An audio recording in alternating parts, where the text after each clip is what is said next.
जिंदगी जीना आसान नहीं होता, जिंदगी जीना आसान नहीं होता, बिना संघर्ष के कोई महान नहीं होता। जब तक पड़े ना हथौड़े की चोट, जब तक पड़े ना हथौड़े की चोट, पत्थर कभी भगवान नहीं होता, पत्थर कभी भगवान नहीं होता। हाय फ्रेंड्स, तो मैं आज आपके सामने कक्षा 10th का जो 2024 में आपके सामने जो बायोलॉजी का क्वेश्चन पूछेंगे और जो दीर्घ उत्तरीय प्रश्न है, मैं आज आपके सामने लेकर एक बहुत ही शानदार और जानदार एक प्रश्न लेकर आया हूं, जिसका क्वेश्चन का नाम है बिरी की क्या है, इसके कार्य को लिखे। 2024 बोर्ड एग्जाम में हर हालत में पूछेगा, आप इसको कॉपी में नोट कर लीजिए। 2024 एग्जाम में 10th का हर हालत में यह क्वेश्चन आपसे पूछेगा, जो आज के आपके सामने लेकर आया हूं। मैं आज बताऊंगा कि क्या है ब्रिक और ब्रिक है क्या। ब्रिक के जो भाग आप जो फिगर देख रहे हैं, उस फिगर के बारे में भी हम बात करेंगे। तो देखिए ये प्रश्न क्या है, ब्रिक क्या है, इसके कार्यों को लिखें। आप ये जो फिगर ब्रिक देख रहे हैं, ब्रिक की संख्या 2 होती है। कितनी होती है? 2 होती है। और ये ब्रिक जो है, ये ब्रिक के जो ऊपरी बाल इस प्रकार के जो झिल्ली से देख रहे हैं ना, इसको अधिवृषण या इसी को एड्रिनल कहते हैं अंग्रेजी में। ये ब्रिक किडनी है, यहां से जो रास्ता गया है उसको मूत्रवाहिनी कहेंगे। क्या काम है मूत्रवाहिनी का, वो भी बात करेंगे हम। और ये वाले भाग को मूत्राशय और ये वाले को क्या कहेंगे, मूत्र मार्ग, जहां से अवशिष्ट जो पदार्थ है वो क्या होता है, बाहर निकलता है। तो मैं आज आपके सामने ब्रिक क्या है, इसके कार्यों को लिखना है, किस प्रकार से इसको हम लिखने का काम करेंगे, और जो 2024 में आपसे पूछेगा। तो चलिए ज्यादा समय ना लेट करते हुए हम लोग जानने का प्रयास करेंगे कि ब्रिक है क्या। तो देखिए फ्रेंड्स, ब्रिक क्या है।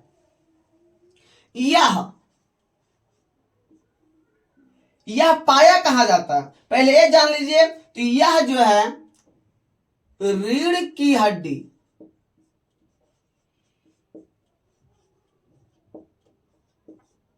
यह रीढ़ की हड्डी के, यह रीढ़ की हड्डी के आगे आगे तथा तथा अमाशय के पीछे पाया जाता है। अमाशय के पीछे पाया जाता है। यह पाया कहा जाता है। तो रीढ़ की हड्डी जो आप देख रहे हैं, रीढ़ की हड्डी से जस्ट आगे यहाँ की बात कर रहे हैं। और पेट जो है ना, अमाशय, अमाशय से जस्ट पीछे और रीढ़ की हड्डी से आगे यहाँ पर क्या होता है, पाया जाता है। और इसकी आकृति की बात किया जाए कि ब्रिक की आकृति कैसी होती है, तो इसकी आकृति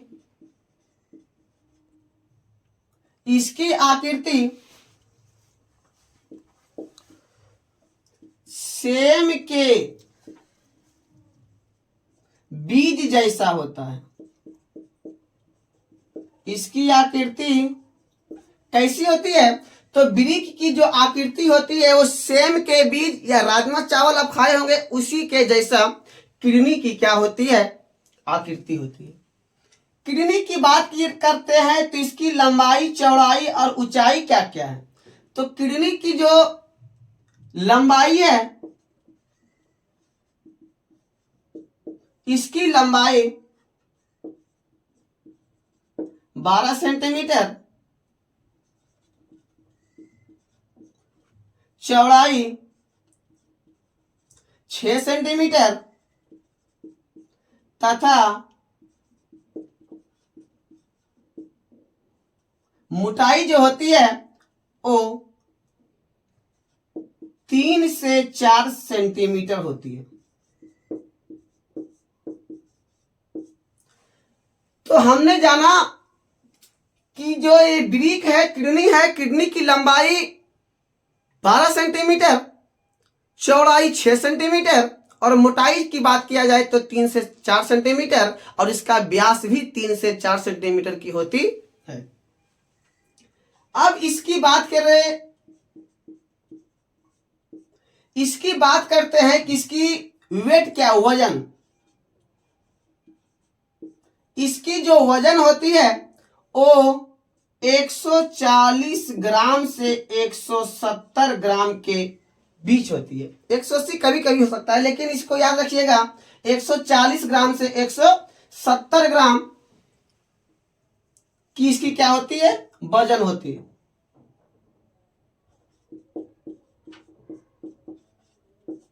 ये हमने जाना यकृत के बारे में कि यकृत पाया कहाँ जाता है। तो यकृत जो है रीढ़ की हड्डी के आगे और अमाशय के पीछे पाया जाता है और इसकी आकृति सेम के बीज के जैसा। इसकी लंबाई 12 सेंटीमीटर, चौड़ाई 6 सेंटीमीटर, मोटाई 3 से 4 सेंटीमीटर और इसकी वजन की बात करें तो 140 ग्राम से लेकर के 170 ग्राम के बीच होता है।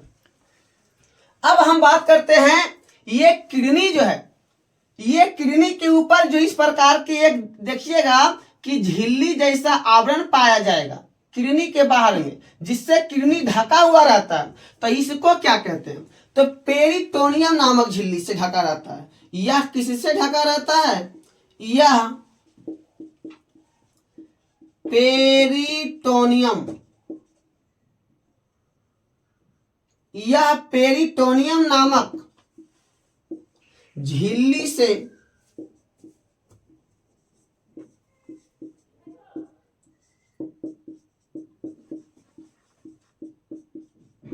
ढका रहता है। किडनी किससे ढका रहता है, तो पेरिटोनियम नामक झिल्ली से किडनी जो होता है वो क्या रहता है, ढका हुआ रहता है। आगे हम बात करेंगे ये किडनी एकदम इजी तरीके से, आसान तरीके से आपको बताऊंगा कि ये किडनी जो आप है इसके अंदर क्या है। किडनी देखिए इसके अंदर 3 प्रकार के भाग होते हैं।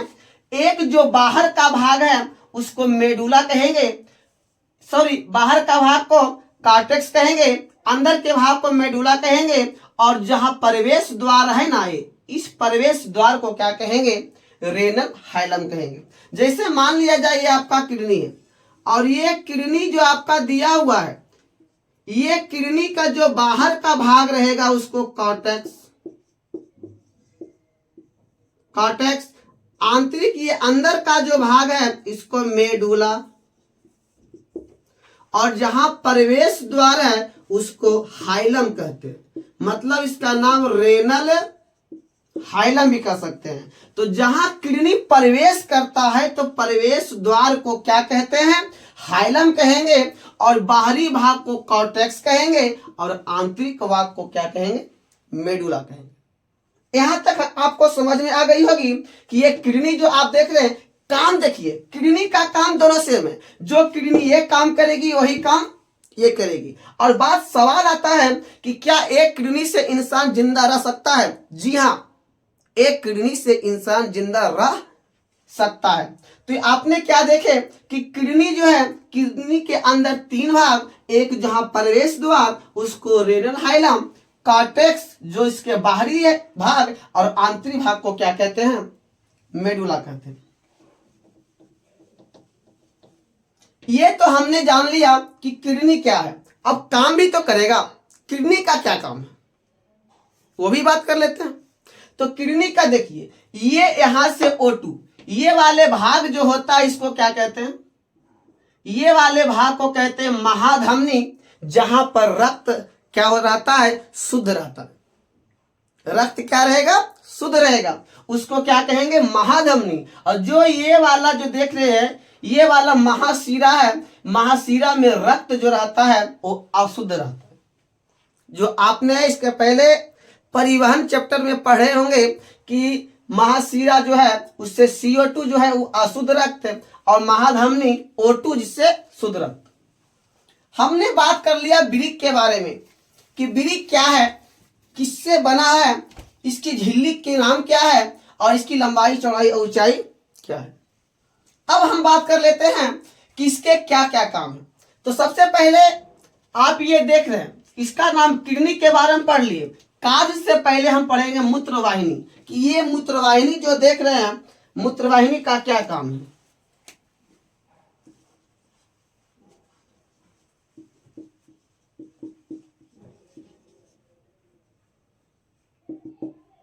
मूत्रवाहिनी, अब देखिए यहां पर जो भाग अवशिष्ट पदार्थ जो किडनी में आया, किडनी से क्या होता है, इस प्रकार के नली के रास्ते ये कहां आता है, मूत्राशय में आता है। और जो नली का नाम है उसका क्या नाम है, मूत्र वाहिनी। इसका क्या नाम है, मूत्र वाहिनी। तो मूत्र वाहिनी क्या है, तो यह कहां से, तो किडनी से, यह किडनी से अवशिष्ट पदार्थ को, अवशिष्ट पदार्थ जैसे मान लेते हैं पेशाब, वे अवशिष्ट पदार्थ है। तो यह किडनी से अवशिष्ट पदार्थों को कहां पहुंचाएगा, तो मूत्राशय में पहुंचाता है।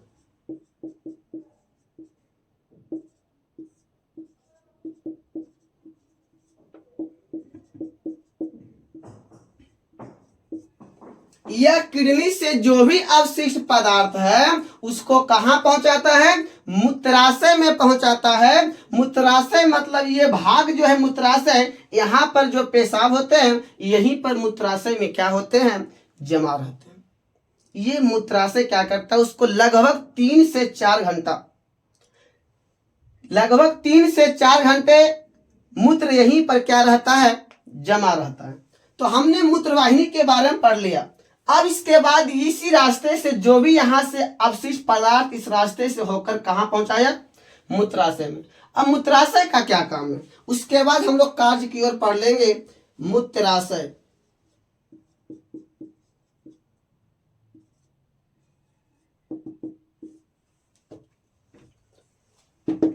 मूत्राशय का क्या काम है, तो देखिए जो भी अवशिष्ट पदार्थ लिखेंगे, यहां अवशिष्ट पदार्थ,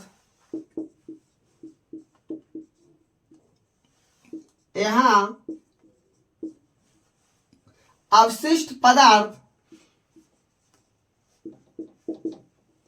यहां अवशिष्ट पदार्थ क्या रहता है, जमा रहता है।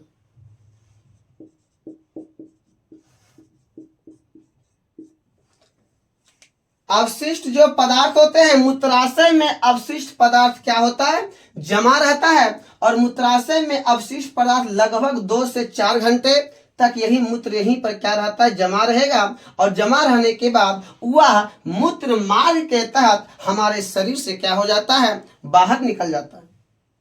तो हमने क्या देखा कि वृक्क जो है वह क्या करता है, अवशिष्ट पदार्थों को, जैसे पेशाब का निर्माण करना, इसका काम है किसका, वृक्क का। अब काम की बात कर लेते हैं कि इसके क्या क्या कार्य है। हमने यहां तक पढ़ लिया कि वृक्क है क्या, वृक्क तो बारे में पढ़ लिए। और वृक्क के बाद मूत्रवाहिनी जो है उसका काम क्या है, तो अवशिष्ट पदार्थ कहां से, किडनी से ले जाकर के कहां पहुंचा देना, मूत्राशय पहुंचा देना। मूत्राशय जो होता है यह अवशिष्ट पदार्थ को यहां क्या करता है, रखता है। लगभग यहां 2 से 4 घंटे क्या होता है, मूत्र यहां मूत्र 2 से 4 घंटा, मूत्र यहां 2 से 4 घंटे जमा रहते हैं।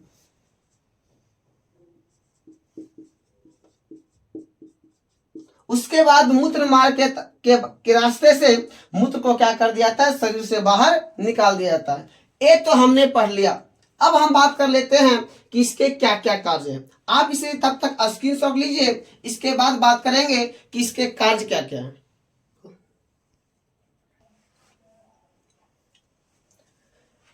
तो अब आपके सामने कार्य, वृक्क के क्या क्या कार्य हैं उसके बारे में बात करेंगे।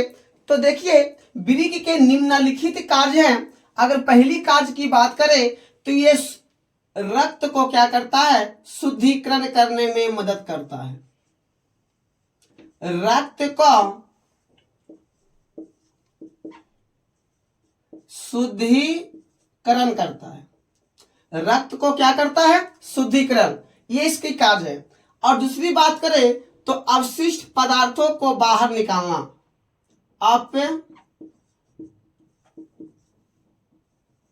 अवशिष्ट पदार्थों को बाहर अपशिष्ट पदार्थों को बाहर निकालना। अगली इसकी कार्य की बात करें तो ये शरीर में जल को क्या करता है, शरीर में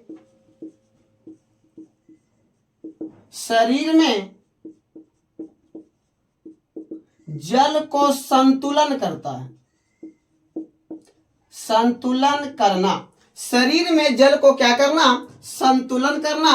अगली बात किया जाए कि रक्त के अगला कार्य की बात करें तो ये अम्ल एवं क्षार को,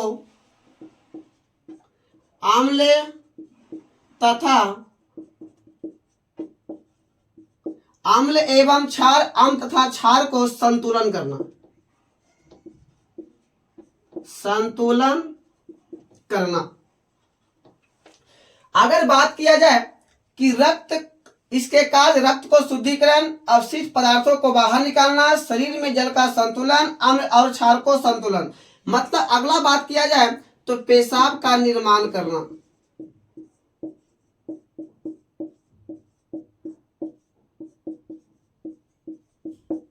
और अगली बात किया जाए तो इसके अगला कार्य की ओर तो हड्डी को मजबूत करना भी, हड्डी को मजबूत बनाने में भी विरिक का महत्वपूर्ण योगदान है। तो हमने निम्नलिखित प्रकार से कार्य पढ़ लिया कि रक्त को शुद्धिकरण में ये कार्य महत्वपूर्ण होते हैं, अवशिष्ट पदार्थों को बाहर निकालते हैं, शरीर में जल को संतुलन रखते हैं, अम्ल और क्षार को संतुलन रखते हैं, पेशाब का निर्माण करते हैं और हड्डी को मजबूत करने में क्या करता है, मदद करता है। अब हम बात करते हैं, यदि आपको ये विरिक आपके शरीर में मजबूत करना है तो इसके लिए आप क्या कर सकते हैं। अगर आप चाहते हैं कि आपकी शरीर में जो भी किडनी है ये क्या रहे, मजबूत रहे, तो इसके लिए आपको क्या करना होगा। तो देखिए, नारियल आप देखे होंगे, मार्केट में, बाजार में नारियल मिलता है। आप नारियल की पानी को क्या कीजिए, सेवन कीजिए। नारियल की पानी से सेवन करने से जो किडनी है ना, ये मजबूत होती है। और दोस्तों, मैं बताना चाहता हूं कि आप लोग तो चाय का चुस्की तो लेते होंगे, चाय तो पीते होंगे ही, लेकिन जब चाय पीते हैं ना तो चाय में कम से कम आदी डालकर पीजिए, क्योंकि चाय में आदी को डालकर पीने से, बनाने से और बनाकर पीने से आपकी किडनी जो होती है वो क्या होती है, मजबूत रहती है। तो ये आपका चाय के में इस्तेमाल कर सकते हैं आदि के रूप में। या तो अगर आपको मिलेगा क्या, आपको यदि आपको मिल गया मार्केट में लाल अंगूर, तो लाल अंगूर से भी आप क्या कर सकते हैं, इस्तेमाल करके किडनी को बचा सकते हैं। अगर मान लिया जाए वो नहीं मिला, या तो आप इसके सिवा आप एक लाल अंगूर नहीं तो आपको शिमला मिर्च देखे, लाल शिमला मिर्च, लाल शिमला मिर्च का सेवन करने से भी आपकी किडनी क्या होती है। मैं आपके सामने विरिक की क्या है, इसके कार्य का पूरी विस्तार से आपको बता दिया हूं। आप यदि आपको ये समझ में आ गया होगा वीडियो, और क्या है किडनी, इसके भाग के बारे में समझ में आ गया होगा, तो आप इस वीडियो को अपने दोस्तों के पास शेयर अवश्य करें, लाइक अवश्य करें, और बाकी जो घंटी बजाना है तो आपको पता ही होगा कि घंटी कैसे बजाया जाता है। तो एकदम ठोक दीजिए, देख क्या रहे, एकदम लगा दो।